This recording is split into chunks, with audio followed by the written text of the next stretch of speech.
Yeah. I forgot about it. Are they picking up?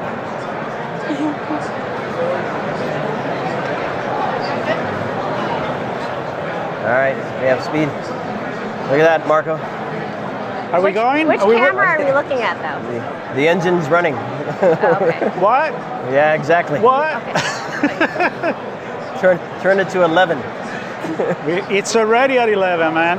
It is 11 in there. It's That's no 11 question in about there. that. So, Sean, Marco, we're sitting. we are sitting. We usually it's nice stand. To sit. I know. It's nice to And we're sit. not micing anybody. Nope. We're actually having the mic position on us, which is a luxury. Right? But I'm excited to be here. It is a luxury. It's a luxury to have Christina with us as well. Yeah, it's been a great experience. Thank you guys for having me. How has it been so far? You know, this is my second time at RSA this year. It's been a lot of fun. And I think it's just a great event for gathering and meeting people and reuniting with friends that we, get to see sometimes just once a year. And there's a lot of new activity this year too. So. What about you? I know this is the second time? My second, 10th time for 20 total. Wow. Yeah. It's, a lot has changed. I think the escalator is the same coming down. The escalator is the same? It was there? You notice I take the stairs down though. Yeah. And I take the stairs back up. Why? Because I eat a lot. I eat a lot. So. Gotta work it off. Yeah, the logo's changed. I think the technology stayed the same. We just rebrand it and sprinkle a little AI on top, and off we roll. That's loads of people here, that's for sure. A lot of people, a lot of noise. So here's what I want to do here. So this is kind of our recap for the day, but it's also for yesterday and the day before. And the day before. And maybe we'll do a recap for tomorrow if we can Let's read. do that today. We can read into the future. But what I would like to do is to take the opportunity. You've been doing cyber for a while, cybersecurity. Yep. You've been doing it for more than 20 years, obviously. That's the third 10. I like to take this opportunity to do a little bit of what I like to do on my show, looking back and looking at where we are, Okay. to see if it's really just AI sticker slapped on something. Of course, it's a joke, I guess. But so, when did you get into cyber? So I started. I guess I was an ethical hacker, and Ethical hacker? I shouldn't put that into air quotes. No, you should never do the ethical hacker. Well, so I started hacking. Let's start it again, Chuck. Cut. I started hacking about 20 years ago as a hobby, and that grew as a hobby. On non-hobby stuff, though. What? On non-hobby stuff. Non-hobby stuff.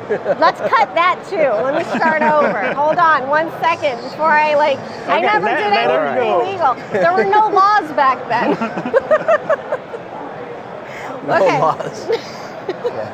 So I started off as a web developer, and I got into hacking, and I learned how to hack into different websites and things ethically, and continued working as a web developer, and at the same time also worked as a journalist. And my path into cyber kind of, was indirect. I went into journalism, marketing, and continued with web development on the side. And then eventually I moved into the GRC portion and started working with ISO, and that evolved into going to graduate school for a master's in cybersecurity and MBA. Right, but now you have this new show, and you talk about AI. I do. Yes. Surprise! Surprise! Right? Yes. So, your take, since when you, in a few words, since when you started, how different it is now, besides AI? Besides AI, I think it's matured. Mature? Yes. Cybersecurity has definitely matured. I remember, back in the early 2000s, there was so much that we did not have that we have today. And the policies and the development continue to change. year in, year out, as the technology changes and emerging technologies come through and start to impact our day-to-day. So I've seen maturity over the last couple of decades. So it's not a Wild West anymore? Not as much as the Wild West. I can't say it is. There's a lot more regulations about Sean, things. do you agree? No. I don't. No, AI is Wild West. AI is Wild West. I think it certainly has matured. No question about that. I just came here from a CISO luncheon, hanging out with a few friends and meeting some new ones, and we were talking about the maturity of the industry and have we created a monster? Oh, I like. industry? We're going into Frankenstein. We are going to Frankenstein. All right. Have we created a machine that can't keep up with itself? Because when 30 years ago, let's just say it, when I started, nobody really knew or cared. We can still say that today, but really nobody knew. They're passing viruses around on floppy disks, right? So the industry did a lot to educate, and we did a lot with the media and the press to raise awareness of breaches and things like that. Not unlike today, but because it was so new, it was very dramatic, and it really boosted things like this. And it basically built an industry that, I don't know how many, 3,000 vendors or something at this point. So is it the monster that has to feed constantly in order to survive? Or it can, do you remember before we started I said I'm going to say bad things about the industry, but in a nice way. So is it necessary to have this industry on its own, or did it slowly eventually going to embed into other industry like technology, embed in clothing and manufacture and whatever you want? Well, the interesting thing is I've heard this before the show, and I've actually heard it here as well, that there's been a lot of, I don't know the best way to put it, but the CIO comes up a lot in addition to the CISO.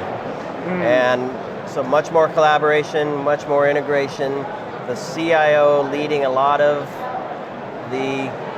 what is really secure by design, right? So here are the business things we're trying to achieve, and we're going to enable those with technology and bring security. So I'm starting to hear that, as well as still security kind of leading, but maybe more from a risk perspective. So certainly controls too. I think it's definitely a mix, but I guess my point is the IT space, and especially now that we have the OT space, those two are looking at OT for the non-practitioner. The non-operational technology.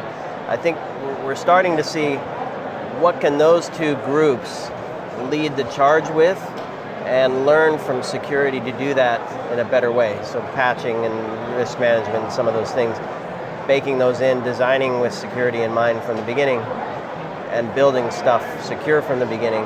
It's not a new story, but the way people are talking about it, and specifically the CIO role coming up over and over and over, is catching my attention. It's probably the sign of maturity that you were talking about. Feel free to disagree. I know.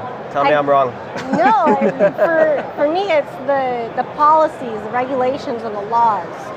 As technology changes, all of that changes, but we need to develop that in order to keep up with the technology. And that's where I have a lot of concerns with emerging tech. Can we keep up with that from that end of it, from that perspective? So I know you're interested in AI, so I'm going to connect the monster, Frankenstein, and of course AI make me think about a brain. Abby something. Abby not. Abby normal. Are we putting the weird brain in our in our machine? So AI, and we need this regulation to be sure that we're not doing it in a bad way. Definitely. That's the thing. We definitely It's on need display in the stage. I can see it over there. I would like to see, actually, I'm going to give the idea of Right? like a monster. Yeah, exactly. Yeah. Anyway, sorry. Go ahead. No, I think we do need that in order to keep up so it doesn't turn into a monster. Because there is a danger to it. With any tool can be used as a weapon, but if we are not using those tools and being responsible and accountable, then it can become a monster. It can become a problem.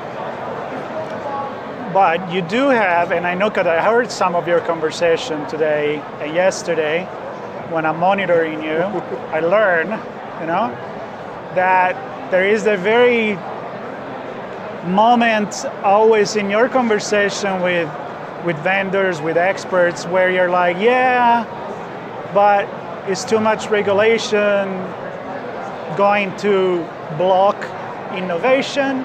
And there's always that balance that I'm not sure where it is. But I mean, you had already at least 10 conversations in these 2 days about that. Yeah, I think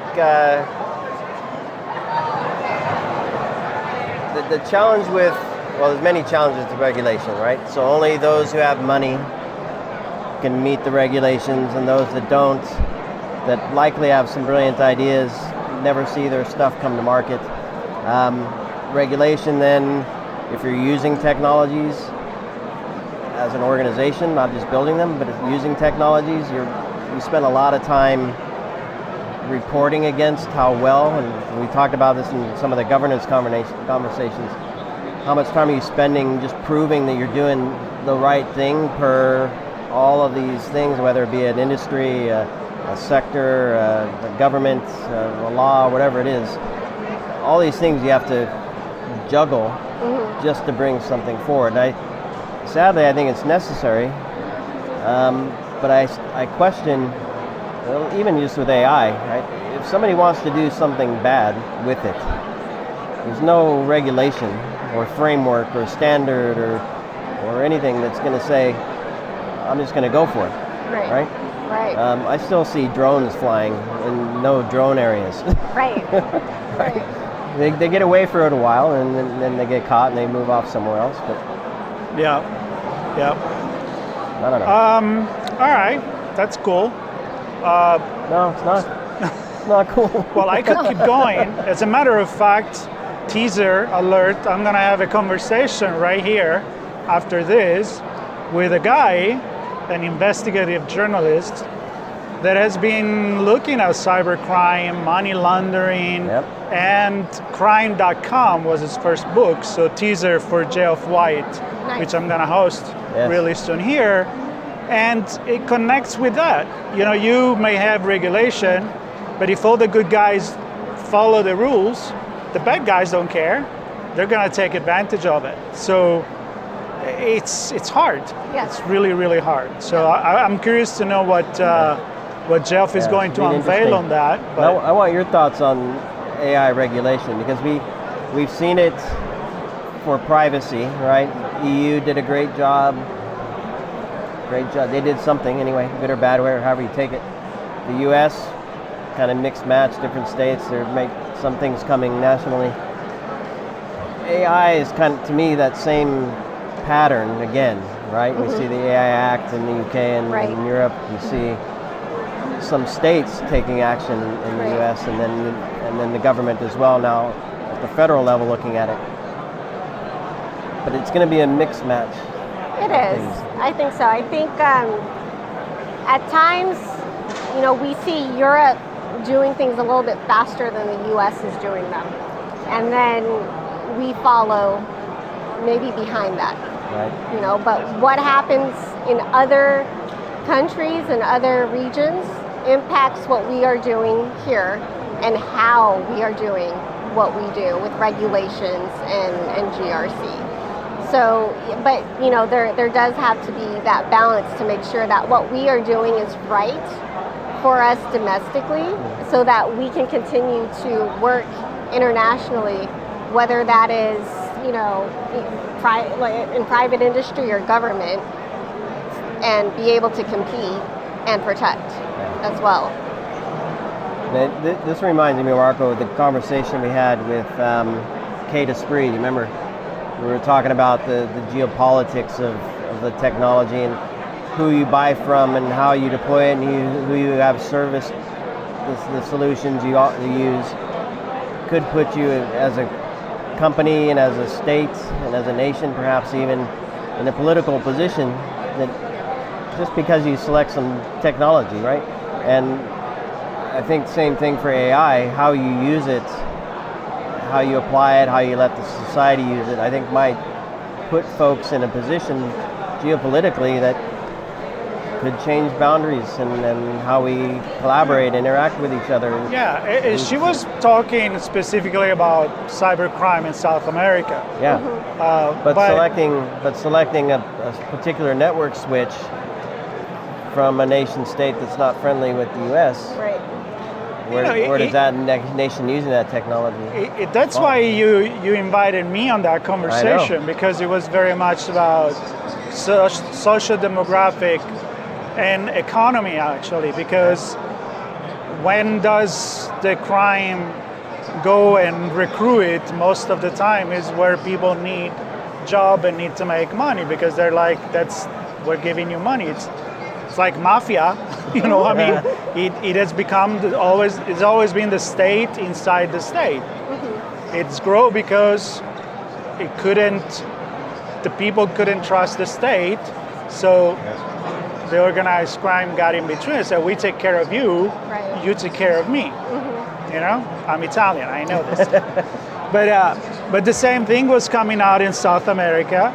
And to be honest, the same thing, I had a conversation with a congressional nominee, which she's here, Madison Horn, right before, as part of the pre-event coverage. And she was talking about her state, which is Oklahoma, which is not one of the most rich states at all in the United States, and how she is running because she wants to bring technology and cybersecurity to the forefront of the way we do politics and legislation, but also to bring jobs with technology and not looking at it as fear. Like, with technology comes cybersecurity, cybercrime, and therefore we better don't have it.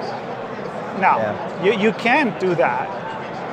You know, it's not like if I don't want to be phished, I'm not going to use email. No, you can't do that. You know, you gotta use the car, even if you may risk something, but do it as safely as you can. Yeah. And regulation help. So that's a good example of how that works. Well, I think we need to regulate education to include this. I don't know, it's interesting to me because I see over the years, I see a lot of cycles where the technology is built for governments and large enterprises, and then we try to feed it down into the small mid-market, and then it ends up into the consumer space. And then the threats change and the technology grows, and it kind of cycles back through.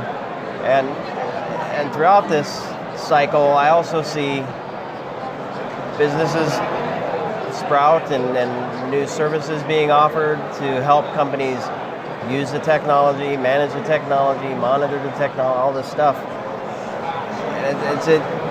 It's because there aren't enough people to support all of the companies for all of those technologies, against all those threats 24/7. So we need companies that offer services, but then we bring new technologies in that creates even more services. Yeah. So we're just, I guess, kind of my point earlier, we continue to add layers, right? And partly it's because we're adding technology layers. Right. But for every technology layer and every business process and every data set, we're adding more controls and more policies and the need for more people for all of this stuff. And I don't know if that's the monster that I was talking about. I don't know if we can sustain that. I don't know if it'll sustain. Technology is so embedded in everything we do in our day-to-day lives, no matter what industry we look at, whether it's financial, healthcare, education, it's in everything. And I think for those of us inside and outside the industry, we have to realize that technology is not, there is no physical border to it. So it doesn't matter what state you're in, it doesn't matter what country you're in or what region you're in. There are no physical borders. We're all interacting, right? So I think it's important to keep that in mind. Yeah, and it comes back to the idea that is what I'm visioning is very visual in the way I talk. Fungi, what you see on the surface, it's nothing. The whole mycosis underneath, that's where all is networked, and we don't even know where it goes. And I feel like that monster is kind of like that. I've seen a TV, The Last of Us, I think was about that. But the point is, it's everywhere, even when we don't realize it. And the everyday user that say, oh, now there is AI. And you're like, no, AI has been here for a long time. Yes. Maybe it wasn't as buzzword as now not embedded in your phone, but it was here. So you just can't ignore it anymore. Yeah. Everything is connected. Yeah, I mean, machine learning has been around for years, but now that it's AI and that's the buzzword, it's suddenly like it's like this new thing, but it really isn't this new thing. It is new in the sense that it is now getting embedded into everything, into our phones, our emails, our softwares,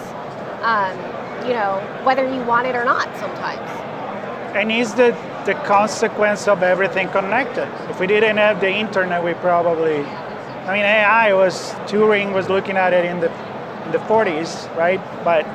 And the 50s, but we didn't have the technology really to do it. But it's always been that Dr. Frankenstein dream, right? Yes. Anyway, Dr. Jekyll and Mr. Hyde. Yeah. Yes. And now we have the technology to leverage that for good or evil. Evil. Evil. Evil. But I don't know. But as you Not today. Not today. As you're describing the fungi,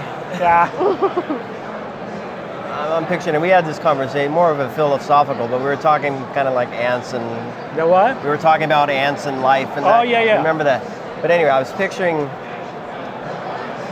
the fungi is just, it's not just the fungi there. Right? There's dirt and there are ants in the ground and rain and the sun and all this stuff.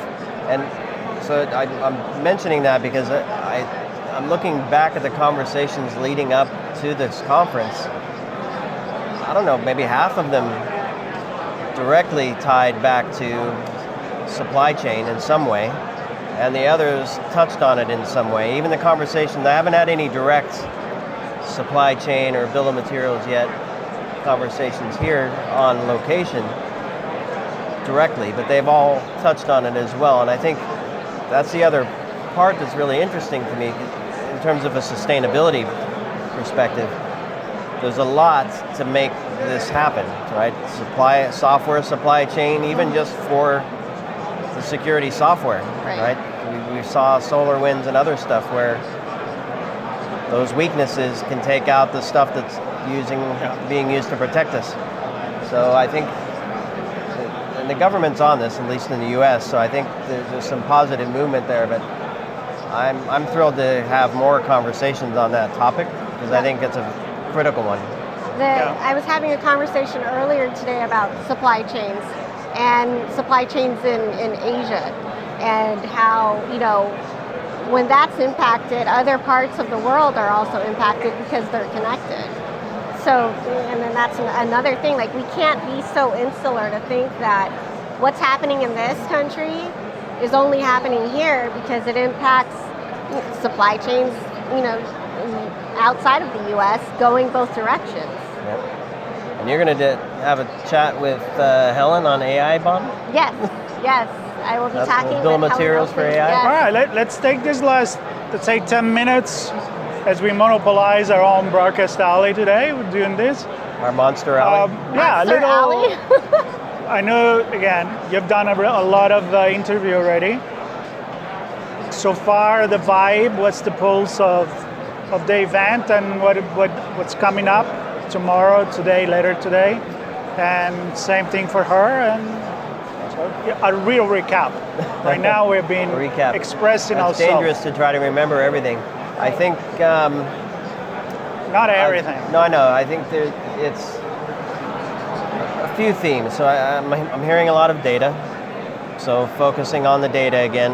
Data. I think there's a lot of data. A lot of realization that the perimeter, and it's nothing new here. The perimeter's changed, non-existent, porous, whatever you want to.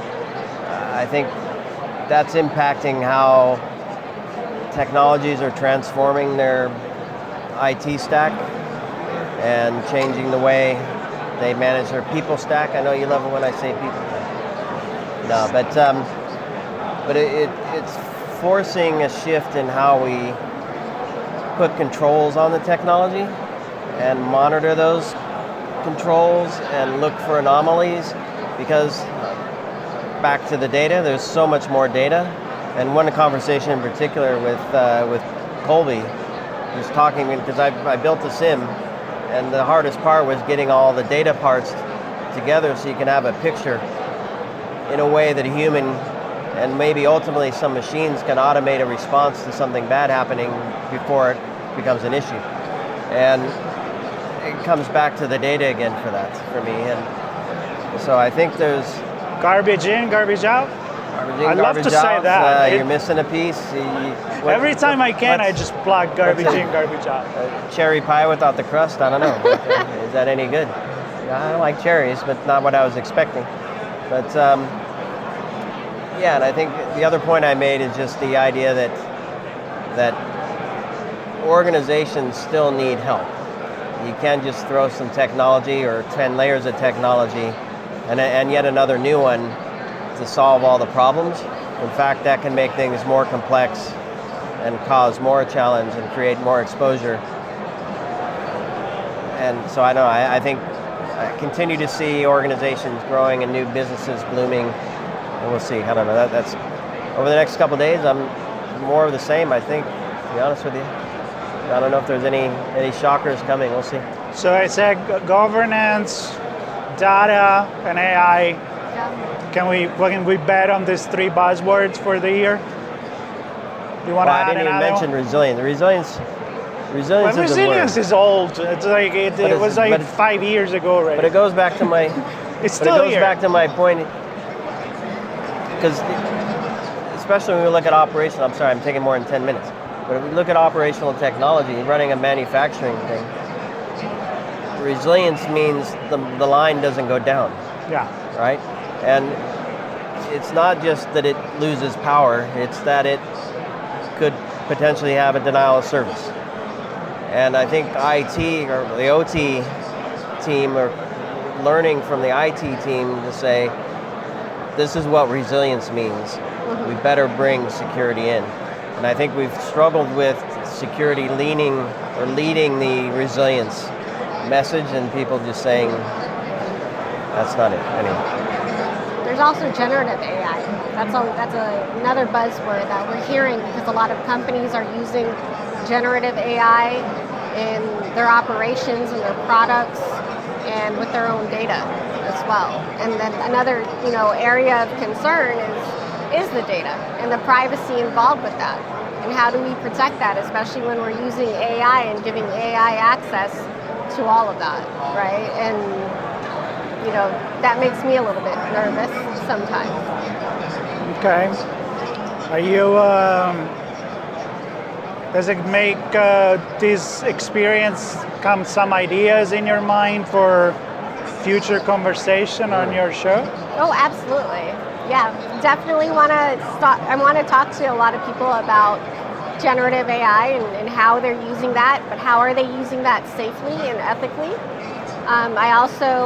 We're going to be having different conversations about the AI bill of materials and how that is going to be applied as well, but also how that will change in the coming years as AI gets more incorporated into what we're doing. Very cool. I am excited for everything. And nothing all at the same time. I don't know, like sometimes I wonder if events like these are necessary. Like Do we need to have this whole show, this whole circus moving, which certainly gave job to a lot of people. A lot of people come here. Why do we come to this event? I think often we have this conversation because when we couldn't come a few years ago, we said this is what we're missing, right? Networking with people, coming up with idea. It's not really something tangible that you sell, cybersecurity, and I can dive a little bit into the marketing of it. We don't have the box anymore, and you sell the idea of security. It's kind of like what you do with pharmaceutical, drug, insurance, and banks and finance. But we don't have event for that kind of things. Of course, maybe because the community is not so, doesn't need to be so innovative. Or maybe we don't know about those events. It's true. Okay, touche. I think these are critical events to have. I think there's a lot of money being spent that maybe organized in a different way could get a bigger bang for the buck, but I think just the fact that Anthony Blinken was here and got coverage, right? Awareness from that perspective, that alone is significant. I think tons of different roles here. I mean, we have students. I think you're going to talk to some students, yes. hopefully. Students are here. I think to my education point earlier, that group needs to know that this monster industry exists, right? So they can become part of it and hopefully help out. There are defenders in the organizations. There are companies trying to find the problems, right? So I think that connection between the defenders and the solution providers, not just to sell and hopefully buy stuff, but to understand the challenges and take it back to R&D. So I think, and the me, competition, the fuel, right, innovation, and too. the innovation, absolutely. Yeah, and I think we come here for connection. Yeah. And that's something that's also important to have, not just virtually, but it's nice to be able to connect with other people face to face and to develop those connections and continue to foster those relationships as well. And like for me, that's one of the reasons that I come to RSA and I go to different conferences. It's to be able to connect, because what are we striving to protect? We're striving to protect the people that we care about. We're striving to protect the connections and relationships that we have. And that for me is what drives me in cybersecurity, to help keep people safe. But it's not without care. So of course those connections are important, and that's definitely one of the reasons I think we have these events. Yeah, for me it's about it's kind of like the old school World Trade Fair back in the 1800, 1900. You wanted to have the best product to present, to showcase what you could do, either Edison presenting the light bulb or or other innovation. It's even now, and I'm saying this because it's not just about, we are very close to the expo here. We'll show you in another episode on the camera, but also on the other side there is the expo, the sandbox, the innovation sandbox, where there is all the new companies that are competing. There are 10 finalists, which some of them we talked to. There is our friends at the villages, so I'm going to throw shout out for them, from the IoT, the RSAC, the physical security, and of course aerospace. My favorite, the aerospace, my good friends, and that's also what it's about. Yes. Yeah. So I'm happy to be here. I'm happy to have this opportunity to have a chat with you guys, and to have many more here right after this and tomorrow. Yep. And I have one pet peeve I want to see change. One more thing from Sean. I always the have swag? one more thing. What's that? The swag? Well, that was gonna be my second. I'm not a big fan of the swag and all that waste. Thankfully, they don't even offer us a bag, so I don't have to decline it or give it away. But the one thing I don't like seeing are these billboards on trucks, driving around and sitting idle, pumping out exhaust as I'm cruising around in the area. I don't need to see that ad on the truck through the fog of exhaust. Well, let's start the movement. Try a different one. Let's start a movement. You know who you are. You know who you are. Yep, we know who you are. Some of my friends, you know who you are. All right, well, you know. That's my bit. I'm done. You're done? I'm out of here. You done? You done? I'm good, yeah. We're done. We're done.